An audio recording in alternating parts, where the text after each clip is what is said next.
Сәлем, құрметті достар. Сіздермен бірге Венерахан, бұл психология каналы. Бүгінгі видеода сіздердің сұрауларыңыз бойынша медитация дегеніміз не және медитацияның пайдасы туралы айтамын. Лайк басып, комментарий жазып, және каналыма тіркеліп кетіңдер, достар. Медитация адамның өзінің ішкі әлеміне қалтқысыз үңілуін, барлық рухани назарын жан дүниесіне бағыттауын, сананың өзіндік мазмұнға терең батуын білдіретін ұғым.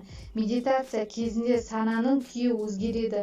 Оған кәдімгі тәжірибеде кездеспейтін аян беру, көріпкелдік секілді өзгеше сезімдік күйлерді бастан кешіру тән. Медитацияның мақсаты нирванаға жету, яғни бұл өмірде құмарлық пен талпыныстан арылу. Қазіргі қоғамда медитациялар бұл өмірден толық кету үшін емес, психосоматикалық ауруларды емдеуде, ішкі рухани әлемді тазартып, қалыпты тепе-теңдікке келтіру мақсатында пайдаланылады. Медитация ол өмірімізді жақсартуға септігін тигізетін жақсы әдістің бірі. Ол рухты көтеруге, жүйкені тыныштандыруға, тіпті мансап жолында өсуге көмектеседі.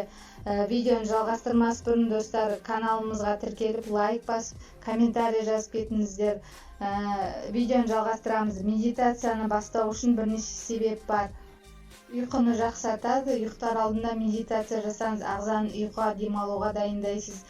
Күйзелістен арылтады. Әдетте күйзелістен құтылу үшін дәрігерлер сан түрлі қымбат дәрі-дәрмек жазып береді, ал медитация біріншіден тегін, екіншіден пайдалы.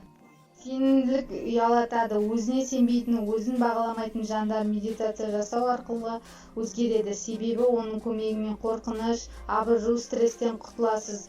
Ол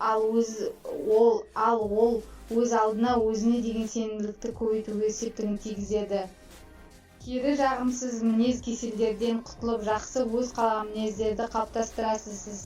Жүрек ауруларын алдын алады. Соңғы зерттеулер нәтижесі бойынша медитация жүрек ауруын, инсульт, жүрек ауруын, өлім қаупін 50%-ға азайтады. Күніне 15-20 минут жасалған медитация жүрек саулығын 47%-ға жоғарылатады. Демек, өміріңізде ұзарады. Медитация мансап пен кәсіби деңгейге игі әсер етеді. Google, General Mills, Target сияқты компанияларда медитациямен үздіксіз айналысады екен. Жүрек пен сана ақыл бір үйлесімде болады. Медитация бірден өз нәтижесін көрсететін, күтпеңіз, сабырлы болыңыз. Кез келген нәрсе уақытты талап етеді. Ақпарат пайдалы болды деген ойдамын, достар.